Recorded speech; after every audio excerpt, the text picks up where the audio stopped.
This is a family-friendly podcast. I'm not going to say Oh, that. Well, family-friendly with quotations.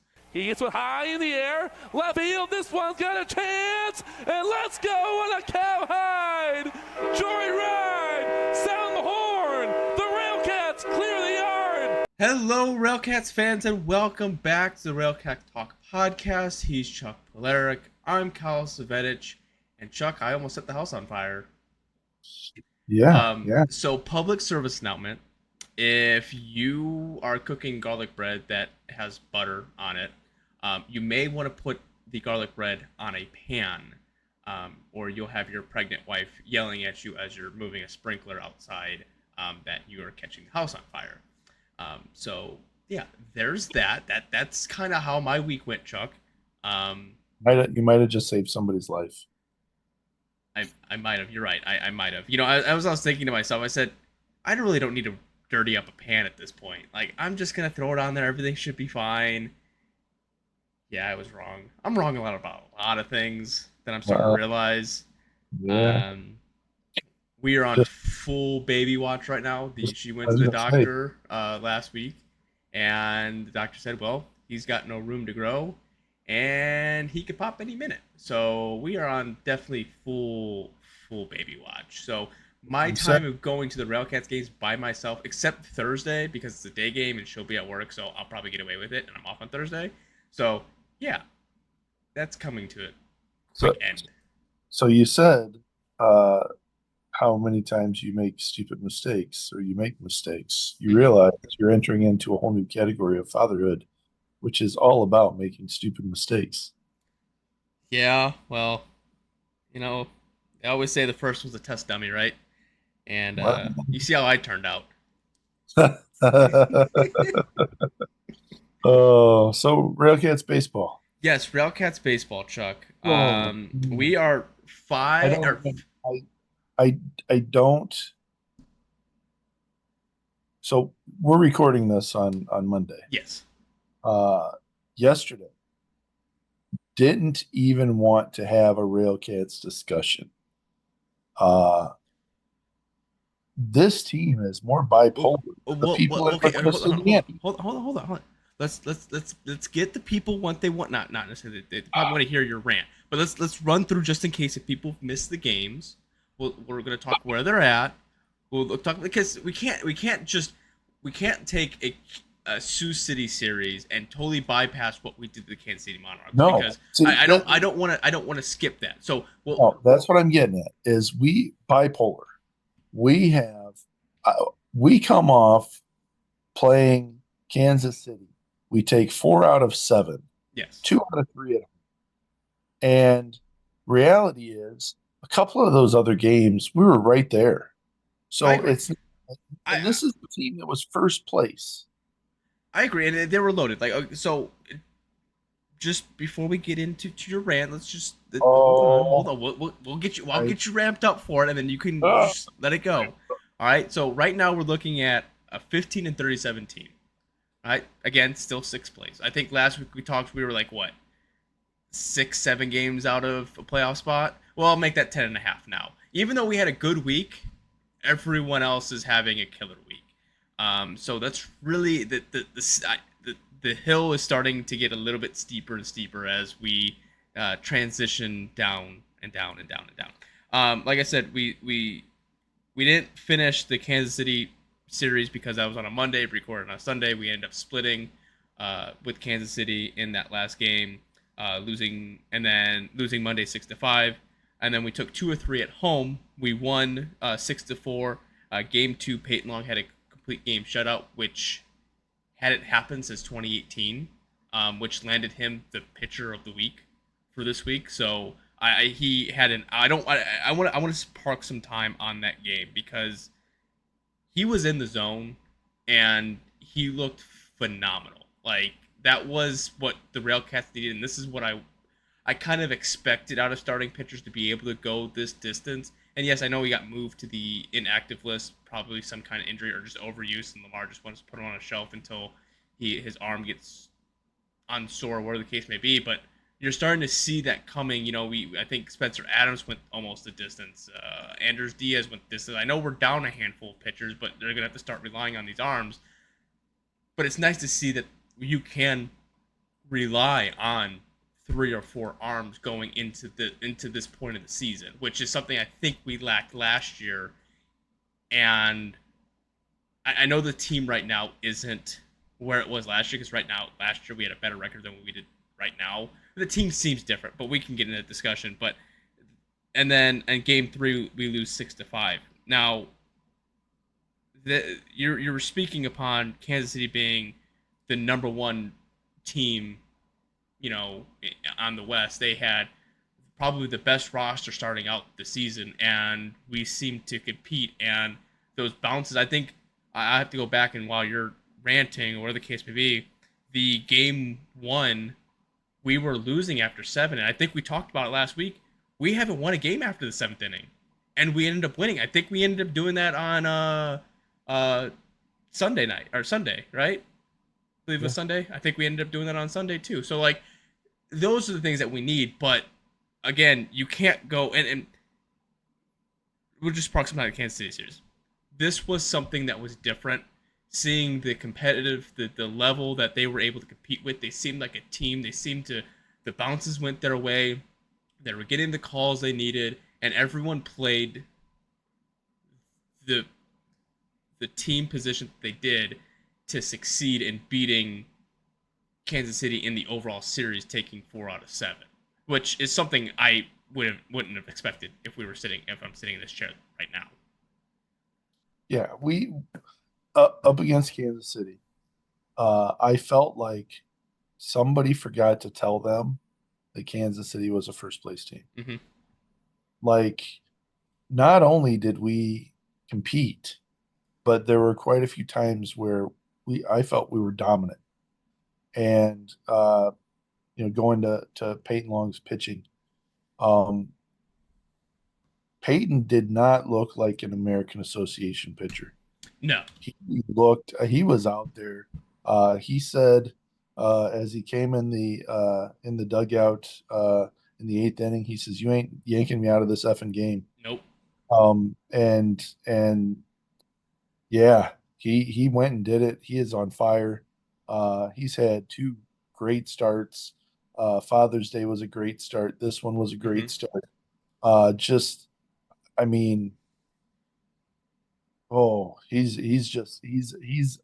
on another planet right now. I mean, this is the crazy part. Okay, he pitched 9 innings. He only gave up 3 hits. 1 walk, and 7 strikeouts. Yep. Like, that's phenomenal work. And if you what Carter Woodiel said, he said the RailCats are the best defensive team that Kansas City has faced this year. Hands down, the best defensive team. I mean, we were making plays. And I mean, whether it was diving over a wall, Kansas City, or it was, sitting on our butts and getting double plays. I mean, it was we were just making plays, right? It was a take 4 out of 7 against a team like that, knock them down into second place. And then coming off of that, we lost that last game. It was close.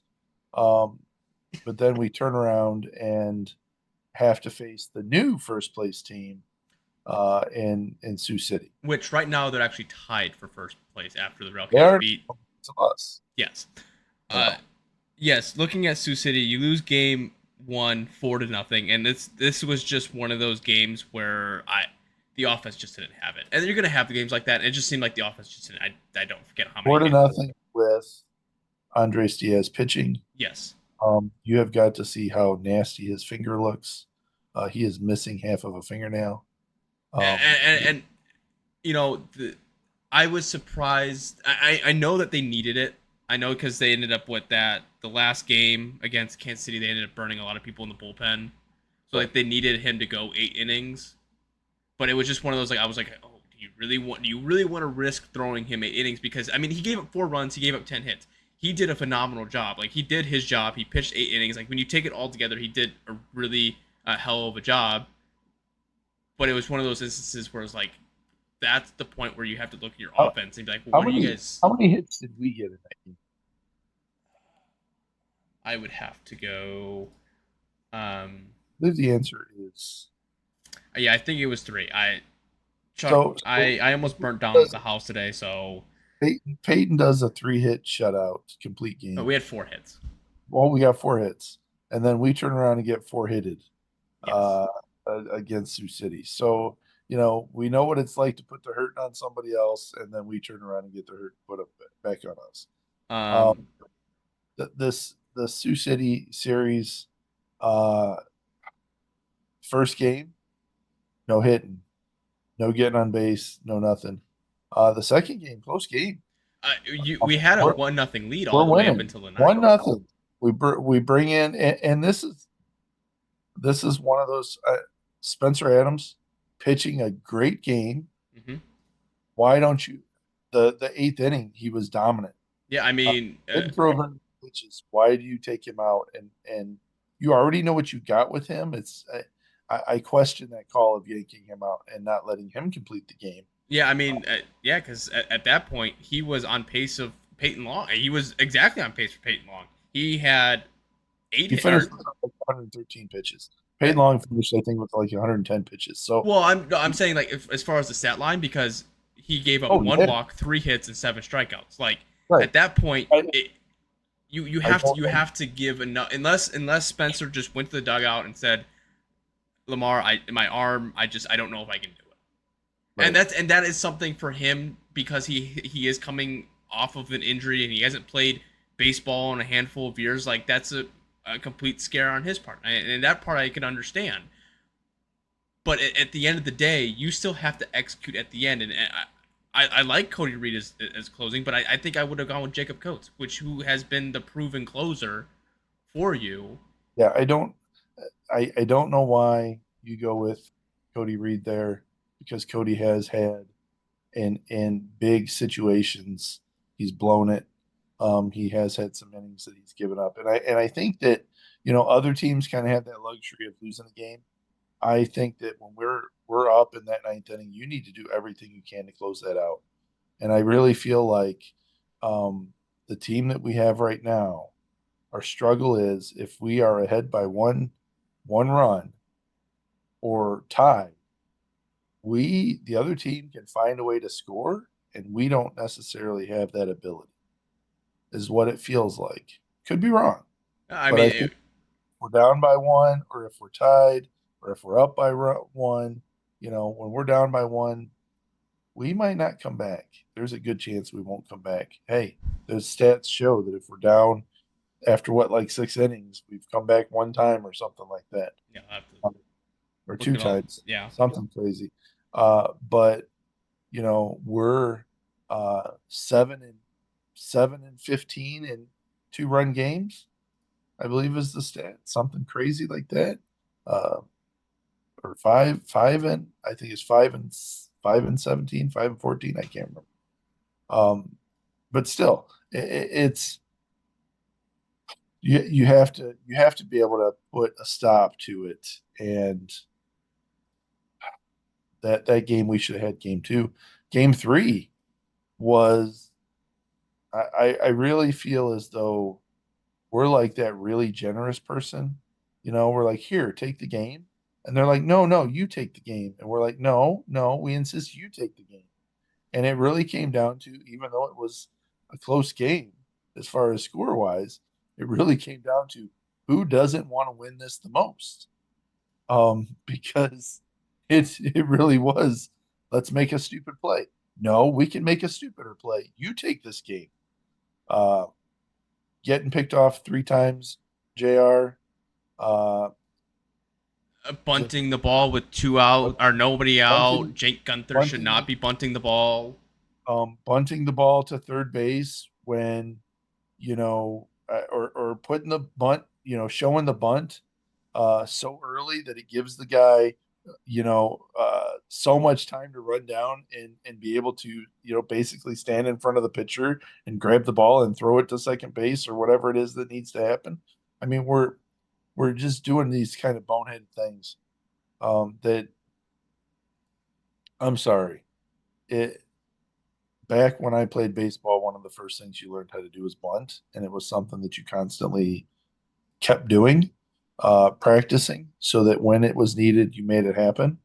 Um, I I think that maybe Lamar thinks that that's the way it was for these guys. I don't necessarily think that that's true. I don't. I think you need to know your team and know that, hey, some of these guys just aren't cut out to bunt. And what do you do? LG can lay down a beautiful bunt. He's laid down quite a few beautiful bunts. Anytime he puts that bat down, I'm like, this is going to be a beautiful bunt. You put Gunther's bat down there. I'm not sitting there saying, man, this is going to be a beautiful bunt. I don't know. I would expect Lamar to know that. I would expect, Chris Jacobs to know that. And we did not get something even close to a beautiful bunt there. I would expect Peralta to be a better bunter than he is. Mm-hmm. He had twice that he bunted the ball foul, and then he winds up getting a hit to get on base. But still, if the scenario calls for a bunt, I don't care who it is. I don't care if it's your power guy or not. If the scenario calls for a bunt, know your audience, right? Know your chess pieces and know what they can do. And don't have the guy bunt if he doesn't know how, if he can't. No, I agree, and that's something that I think we both can attest to. That I don't. It's like the bunt pays off sometimes, but then the bunt doesn't. Like it's a really big gamble, and that's what Lamar's going to do. It's like he's just going to lay down the bunt, and you're going to call it. But I don't think in the extra innings that we ended up winning in that game 3, I don't think in extra innings we bunted the. No, we did. We Ernie bunted the ball, but it was a sac fly that Right. got him in. But it was just one of those, like, you saw a different approach from Sioux City. They didn't try to bunt the ball. They tried to swing through everything. But I mean, that's just two different aspects of the game on how you want to play it. But in my mind, with the roster that you have people that can bunt the ball and people who can't bunt the ball. The people that can't bunt the ball shouldn't be in that spot. You shouldn't. I should not. Okay, listen. They're gonna be in that spot, but you shouldn't put them in that spot. You shouldn't tell them, "Hey, you really need to lay down the bunt. You need to do this for your team, coach. I'm a left-handed batter. You can see what I can do to the ball. Why would you let him lay down a bunt? That's what he's not there to do. That he's there to put the ball in the air and let the ball ride. Like it's just one of. I don't know if it was a Sunday game. Was it the Sunday game where I think Machado got hurt, rounding third? Yeah. This is I guess the point that I have is what we saw against Kansas City was a complete different team than we saw against Sioux City. Bipolar, my friend. Bipolar. It's like we reverted. You have bases loaded. You have the bases loaded. The other team has the bases. They they bunt the ball. And you can't grab that ball and throw it home and get the guy out. You have a play at I believe it was first base where he pulls his foot. Your Swazi throws the ball to second and it bounces in front of the runner and we can't scoop it up. It goes out into to the grass. A run. I mean, just like we just were not making plays. And I don't know if it's that we just don't say, hey, you know what? We need to reset. Let's take a breath here because this is the type of baseball we play and let's get our crap together. Or if it's just, hey, everything's falling apart. I can't figure out how to do it right. And everybody just starts collapsing, which is what that last game felt like. That last game felt like that's exactly what was going on. And, we pulled it out, but I didn't. That Peyton Long game, I came away feeling, man, this is a different team. Yeah. I kept saying, this is a different team. This is a different team. These guys were excited. These guys were on the fence. These guys were yelling and screaming. These guys were cheering for each other. These guys were yelling each other's names. They were getting on base. They were doing their little thing. You could tell they were a team. And then all of a sudden somebody else shows up in Sioux City, and it's like, okay, what's going on here? I mean, it could be a plethora of things. It was because maybe they haven't had an off day and they had to travel. The travel schedule kind of sucks at that point. Which I think we have our theory on why they didn't have the 4th of July portion. But me and you can keep that secret. But congratulations to Andrew Mile gaining a brother. As Dan Vaughn said, it was his brother that was getting married, and I tweeted that, or I texted him, and it was not his brother. It was his sister that got married. So congratulations to him and his sister and gaining a brother-in-law. But I don't know if it was because I'm not done with the Sioux City thing. Oh, no, I understand you're not done with it. I was when you've got the guy in front of you, the two guys in front of you. One guy walks on 4 pitches. The next guy gets 1-2 balls and then gets hit. And then you get up there and the first thing you do is swing at the first pitch. Like, are you not paying attention to the same game? If the guy isn't throwing pitches, if he's not throwing strikes, then let him dig his own grave. You don't need to help him by swinging at stuff. I mean, that's the same reason why if you get a 3-0 count, you don't see guys swing, because the guy has to try to make it in there.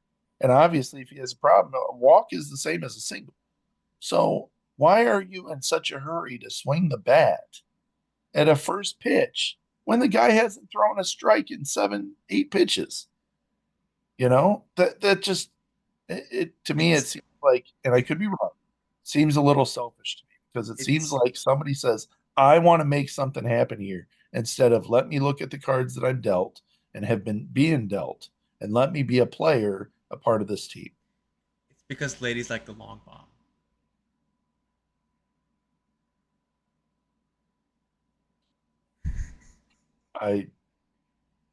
You can't hit a long bomb if you're walking. I want to win a game. And I do you have any more final things that you have to get off your chest about these two past series before we get into the other stuff? Why do you put Cody Reed in game 2 and then turn around and in the same basic scenario put Cody Reed in game 3? I don't understand that. I sometimes I feel like maybe Lamar is more of a dad than he is the manager, because he's like, hey buddy, I know you failed yesterday, but let's do it again. Let's try again. You can do it. Instead of, dude, you screwed up yesterday. I'm not going to make that mistake again. You have to work your way up to getting in that spot again. I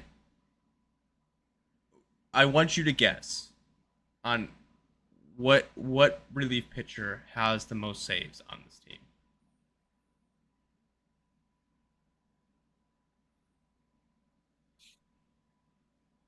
And who hasn't given up a run since June 20th? Who? Jacob Coates. There you go. So that why isn't Jacob Coates in there for 2 games? I don't. You don't have an answer. I don't. You let him pitch the 27th where they win 8-5 to get a save. He didn't have a save opportunity in the 29th. And then July 1st, he gets another save opportunity when they win 5-4. Why not let keep the streak roll? This is, if it's because of matchups, I want to take that piece of paper and I want to throw it on I-90, because that is the stupidest thing that if we're gonna play. You want to roll it up into a ball and shove it somewhere. Well, I don't. This is a family-friendly podcast. I'm not gonna say that. Oh. Well, family-friendly with quotations. Yeah. Around it, but you're getting my drift. I think everyone understands where I was going with that. If you're gonna come to me because you want the matchup, I'm gonna hit you upside the head with a bat, because you give me the person that's giving you results. Jacob Coates is giving you the results. You took the job away from Nate Alexander, who has 2 saves, okay, and he has had plethora of opportunities, and you finally tell them, you know what, I can't rely on you in that situation. But we're gonna give you Jacob Coates, who I don't has had like 1 loss in the year, which I don't think it mattered in that game that he ended up getting that loss.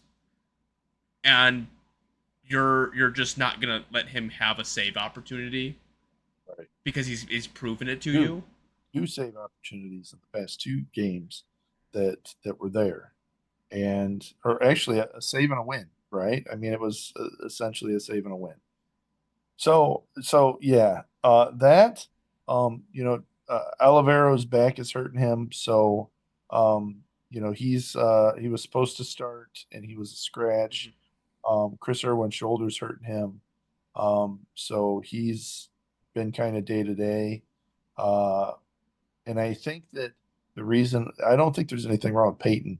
The reason why they put him on the injured list is because they were bringing somebody else in, and I think they needed that roster spot. And since he was the last guy to pitch, and they wanted to kind of see what was going on with Danny, what was going on with Chris, and who was going to be active, and if they were going to be able to use one of those guys, that's why they made that roster. I I figured don't that think was it going to has be the. anything, doesn't have anything to do with Peyton's health or anything like that. So, uh, that's what I'm thinking. It is. Um, but hey, um, you tell me we're going to get 4 out of 7 at Kansas City, or with Kansas City. Okay, 1 out of 3 against Sioux City. 1 out of 2. No, we got 1 out of the 3 games. Well, yeah, we got 1 out of 3, but 1-2 record. Yeah. Same difference. Yeah, same thing. But I don't. I was at a high leaving with Kansas City. I am at an extreme low right now. With Sioux City. So And to put it in perspective, realistically, this week, these weeks that are coming up, it's gonna be rough. Like I just this team is not. We have opportunities. Like I'm saying, the Sioux City series, you take maybe game 1, you throw it out the window. Game 2, you have it, it's right there, and then you blow it at the end. And then game 3, you claw yourself back and you win in extra innings. Like, there's a lot of positives to take away from that negative. But a team that is 15-37 and competing as hard, competing as well as they did, yes. If you take out the dumb plays, which we talked about last week, dumb plays, you take that out, this team could be really good. You put the dumb plays back in, and it's like, well, we're not going to get those bounces because we're overrunning third base on a ball that we shouldn't have overran third base on and get tagged out because God knows what reason why we're doing that. Let's get picked off. I think he thought he was out and he had hurt himself, and that's why he did his thing. I get it. I understand. No, that is a sorry excuse for not knowing how baseball runs. He knew that the throw, even at that, if he was even thinking that he was going to get thrown out, he shouldn't have took off from second to third. He didn't have to go. He didn't have to go. Go back to the Kansas City game with Joe Swazi, where Joe doesn't, he's used to calling timeout. He doesn't call timeout. And I mean, just like guys, where there's a lot of those plays where it's like, where's your head at? Where's your head at? These are professional baseball players. We should expect them to do better. They're going to make mistakes, yes, but a bobbled ball on a hard hit to second base, that's one thing. But forgetting to go into the batter's box and swing, or forgetting to stay on third base when you're safe, stuff like that. Again, you can't put all the blame on the players. It also has to do with the coaching staff. Having a Jake Gunther bunt the ball, that's a prime example. Like, there's a lot of things that go into it. But this is where I'm at this point, as I was thinking. Bring it down. To wrap these. Huh? Yeah, well, yes, burn it down. At this point, for the RailCats' sake, for the fans that just go to the games, I want them to at least be home play smart baseball, and have fun, exciting baseball. On the road, do whatever you want. I don't care. You can lose 20-3 for all I care. But at home, for the RailCats' sake, they need to start winning at home. And what they did against Kansas City is momentum to stay at home and continue that trend. Is that going to continue with Fargo? I don't know. Today or yesterday, the riders and the teams had to submit their list for the All-Stars. That's what I hear. So Chuck, give me you can either give me one or two, but I would like to just limit it because of how bad the team is. I can't say that we can put everyone on the All-Star team because not everyone is an All-Star on this team. Give me a position player and give me a pitcher. I'm going to give you the position player is going to have to be Elvis Peralta. Yeah, I second that. The reason why I'm going with him is because I think if you look at the league, look at our side of the league, he's probably the best shortstop, the best stats at shortstop that's around. I'm going to couple that with the fact that you go outside the stats and just who he is, how he is. I think I go with Elvis. Pitching. Pitching is going to be a difficult one. Not really a difficult one. One, Peyton Long. Down and out. He's my guy. I pick him absolutely 100%. But I'm also thinking that, Denson Hall's been doing a hell of a job. I think that there's another guy out there that you could put in as a reliever pick a reliever that's been doing a good job.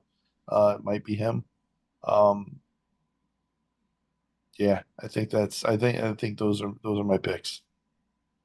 Elvis, I think is 100% there. I don't think that's an if, ands, about it. But I guess to not piggyback off you, I'll go separate. I'm really leaning towards Joe Swazi. Just based on his run production numbers. He's been better of late.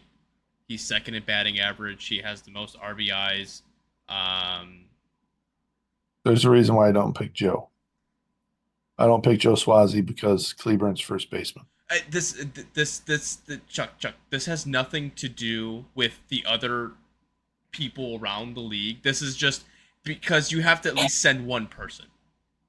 Right. So I'm just saying, if I'm not gonna piggyback.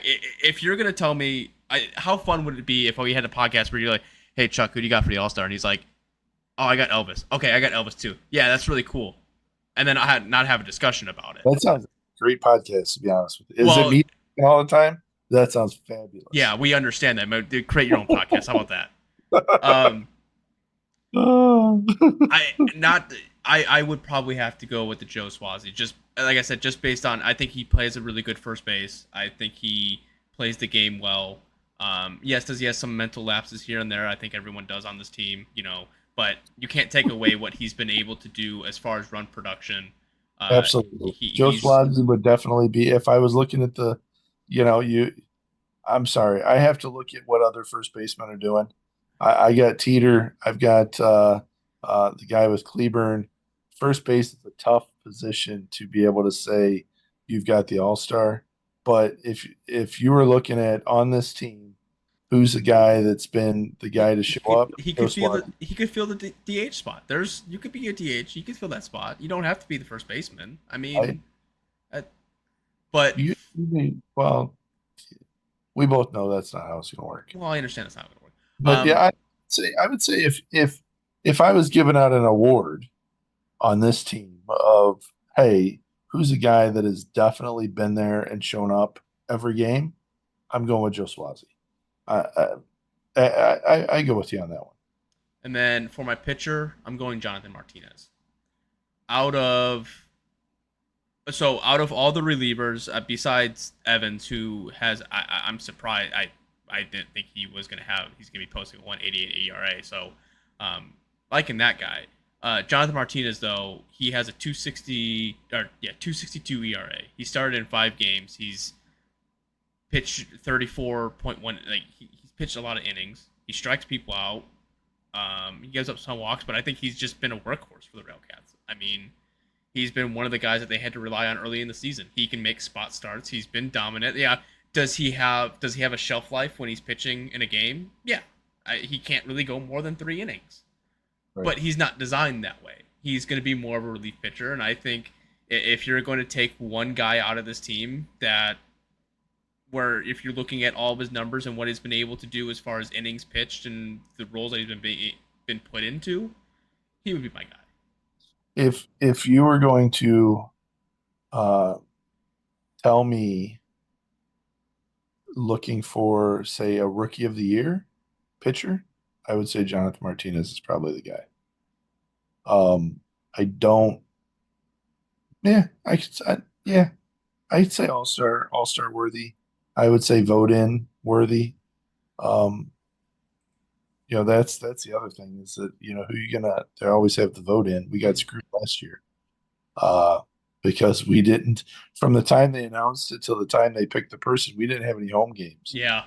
There was no letting anybody know, hey, vote for this person, and our online presence was questionable at best. So, we always tend to get our guy voted in until last year. So, yeah, hey, that's a solid pick. I could see that. But I had the 2 right. I had the 3 right picks, if you wanted to say right and wrong. Yeah, Chuck, you're always right. Yeah. Okay.